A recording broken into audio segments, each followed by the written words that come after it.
Chapitre 3. Les instruments virtuels. Les instruments virtuels vous permettent de créer ou de modifier du son. Ils sont en général compris avec votre DAW. Mais des éditeurs de plugins peuvent en vendre sous différents formats.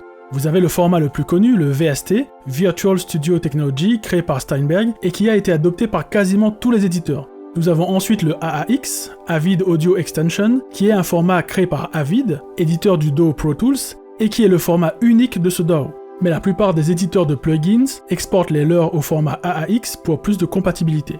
Il y a aussi le AU, Audio Unit, qui est le format des plugins sur les ordinateurs de la marque Apple.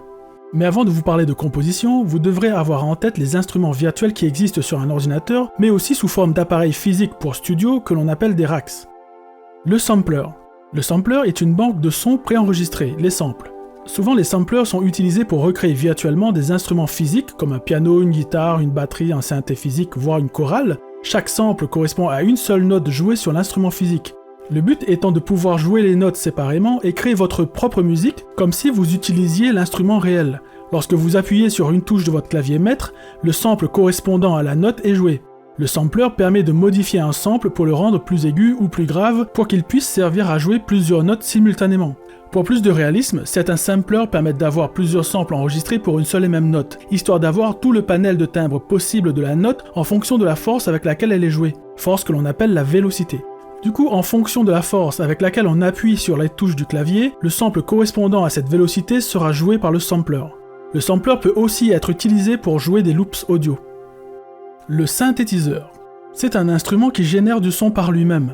En général, un synthé va avoir un ou plusieurs générateurs de son, que l'on appelle oscillateurs, et qui vont combiner leurs ondes sonores en vue d'en générer une plus complexe. Celle-ci sera ensuite modifiée par des outils et des effets divers pour former le son que vous voulez.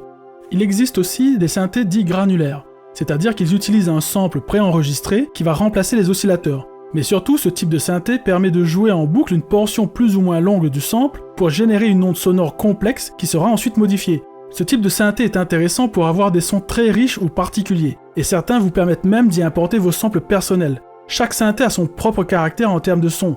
Vous trouverez rarement deux synthés capables de générer exactement les mêmes sons. Les effets. Les effets servent principalement à modifier votre son de départ en vue de l'enrichir ou de le spatialiser, mais ils peuvent aussi servir à traiter votre son pour le mixer avec les autres instruments de votre musique. Les utilitaires. Les utilitaires sont des plugins qui ne génèrent pas de son ni les modifient, mais ils permettent de faciliter votre travail lors de vos sessions de création. Par exemple, un outil qui vous permettra de créer un nouvel effet avec ses propres réglages en combinant plusieurs autres effets, ou qui vous permettra de créer un nouveau son en combinant les sons de plusieurs synthés et ou samplers, ou encore vous permettra de générer des mélodies, progressions d'accords, lignes de basse et rythmes de batterie automatiquement.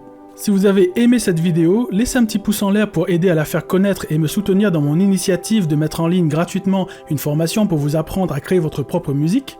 Vous pouvez aussi vous abonner et activer la petite cloche pour ne rater aucun chapitre de la formation et me retrouver dans la prochaine vidéo, le protocole MIDI.